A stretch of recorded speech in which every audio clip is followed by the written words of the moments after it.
Bonjour à tous. Pour la suite du cours, nous allons donc voir comment créer des comptes administrateurs. Alors, pour créer des comptes administrateurs, c'est dans Système administrateur. Par défaut, nous avons le compte admin qui a un profil super admin.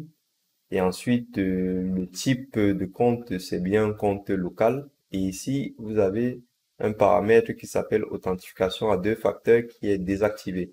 OK. Donc, vous avez la possibilité de faire vos modifications ici hein, pour modifier un compte administrateur. Et pour créer donc un nouveau compte, vous venez dans Nouveau. Ensuite, vous sélectionnez Administrateur. Pour l'instant, on ne verra pas l'admin RST API ni l'admin SSO. Alors, on va cliquer sur Administrateur. Donc, vous retrouvez vos types de comptes ici. Donc, les comptes locaux, un compte associé, c'est-à-dire on associe un utilisateur à un groupe de serveurs distants. Quand on parle de groupe de serveurs distants, ce sont les serveurs LDAP, les serveurs Radius, les serveurs TACAX. Comment ça fonctionne ces serveurs-là? En fait, on va créer un serveur, on va créer des utilisateurs ou un seul utilisateur dans ce serveur-là. Et en fait, on va communiquer un login et un mot de passe à l'administrateur. Lorsque l'administrateur va se connecter sur le boîtier, ce que le boîtier va faire, il va aller interroger le compte administrateur là pour certifier que c'est bien lui. Si le login et le mot de passe est correct, alors le serveur répond et l'utilisateur peut s'authentifier.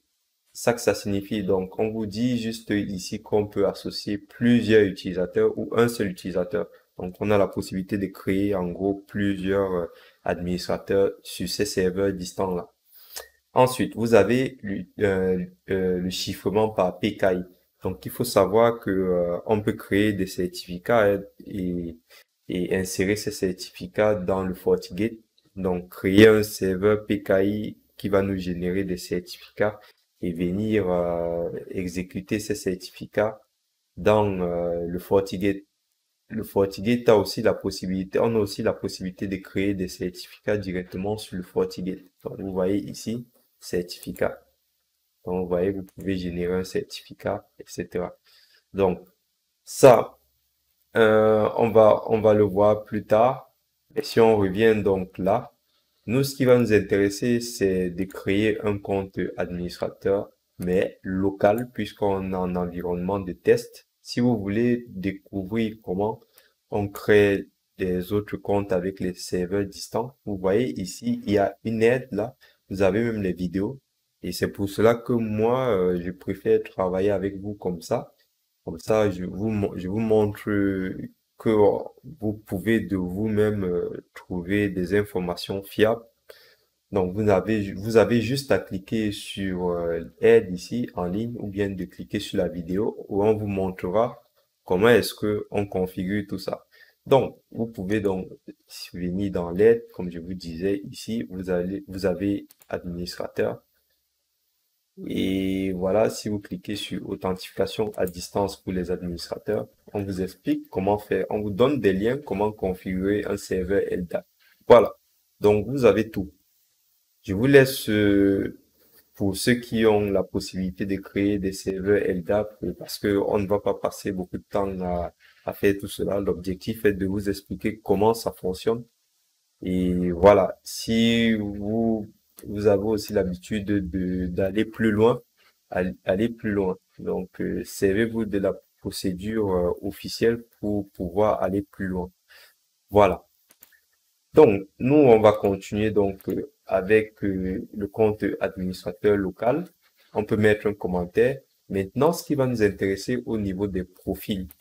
Alors, si vous sélectionnez le profil Admin No Access, Admin No Access signifie tout simplement que ce profil-là n'a aucun contrôle d'accès sur tout ça.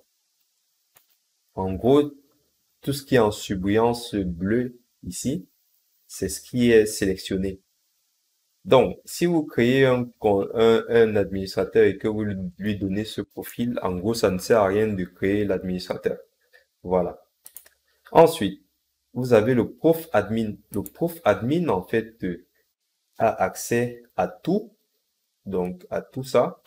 Il a même accès à la clé, donc vous pouvez désactiver la clé par contre. Mais ici, vous voyez que vous pouvez aussi modifier ces accès. Pourquoi est-ce que vous pouvez modifier ces accès? Tout simplement parce que ce profil-là, c'est un profil d'administration des virtual domaines.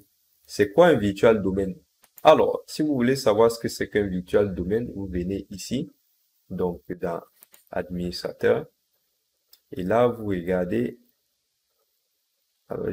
domaine virtuel, et on vous dit, les domaines virtuels VDOM sont utilisés pour diviser un FortiGate en deux unités virtuelles ou plus qui fonctionnent indépendamment.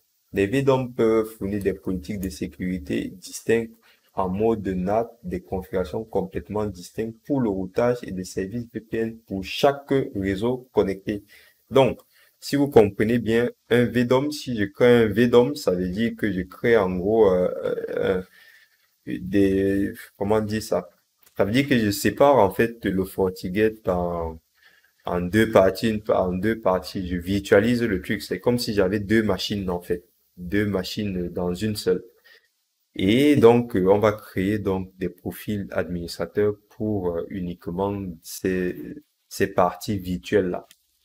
Donc, c'est tout à fait normal que si vous sélectionnez un profil VDOM, un profil admin, donc prof admin, et si l'utilisateur ne fait pas partie donc d'un VDOM, il ne pourra pas administrer le virtual domaine.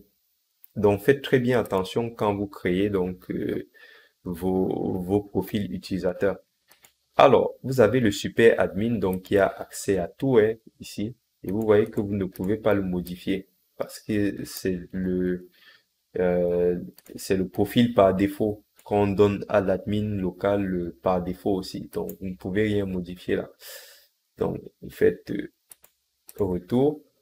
Ensuite, vous avez le super admin read only. Le super admin read only a juste l'accès en lecture sur tous les contrôles d'accès.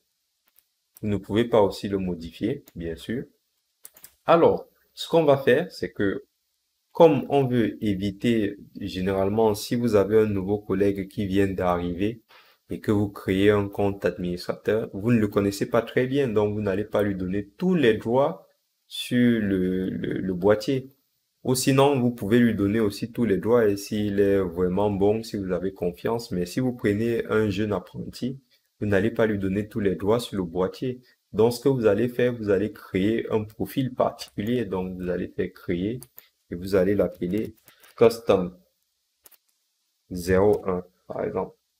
Alors, vous pouvez décider ainsi de lui donner certains droits en lecture, en écriture, etc., de personnaliser. Donc, quand vous personnalisez, vous êtes dans Parfait. Vous pouvez dire au niveau des politiques, vous faites juste la lecture. Au niveau des adresses, vous pouvez modifier les adresses. C'est ça que ça signifie. Ou alors, si c'est un collègue qui est balèze, qui est très fort, qui maîtrise ce qu'il fait, vous créez un profil et vous lui donnez tous les droits. Vous lui donnez bien aussi le droit pour qu'il puisse administrer le boîtier par en ligne de commande. Donc, cliquez sur OK. Et ensuite, vous sélectionnez le profil. Très bien. Authentification à deux facteurs. Si vous activez l'authentification à deux facteurs, il va falloir, en fait, l'authentification à deux facteurs, c'est tout simplement le fait que si vous entrez, vous connectez, vous pouvez utiliser une application, en fait, qui va vous générer un mot de passe. Et ensuite, quand elle vous génère le mot de passe, vous allez aller rentrer ce mot de passe dans le boîtier et le boîtier va aller revérifier avec l'application que c'est le bon mot de passe. Donc, c'est pour cela qu'on parle de deux facteurs parce que vous générez le mot de passe ailleurs et vous venez le renseigner sur le boîtier. Donc, ça, on ne va pas le voir. Ce qui est intéressant aussi, c'est de restreindre la connexion aux hôtes de confiance. Ça signifie tout simplement quoi? Ça signifie que vous allez définir quels sont vos hôtes de confiance. Par exemple, moi, je veux que mon adresse, toutes les machines de mon adresse, de mon LAN puissent administrer le boîtier. Si je suis à distance, si je suis dans un service informatique, j'ai installé le boîtier chez un client. Je peux mettre mon adresse IP publique à moi ici. comme ça, /30, pour que je puisse prendre la main à distance en HTTPS ou en SSH sur le boîtier. Bien évidemment, quand vous mettez ça, il faut créer une règle qui autorise votre adresse IP publique à se connecter en HTTPS ou en SSH sur le boîtier. Donc, ensuite, vous avez limité l'admin au provisionnement des comptes invités. Donc, ça, vous pouvez activer ou non. Je ne l'ai pas testé cette fonctionnalité-là. Donc, je valide, je fais OK. Donc, vous avez le récap ici. Donc, vous avez votre compte administrateur qui est créé. Vous avez les hôtes de confiance. Vous avez le profil. Vous avez le type. Authentification à 2 facteurs qui n'est pas activé. Très bien. Donc, vous avez la possibilité de supprimer carrément ce compte-là ici ou de le modifier. Par contre, si vous voulez modifier, si vous voulez supprimer, regardez, non, c'est pas ça.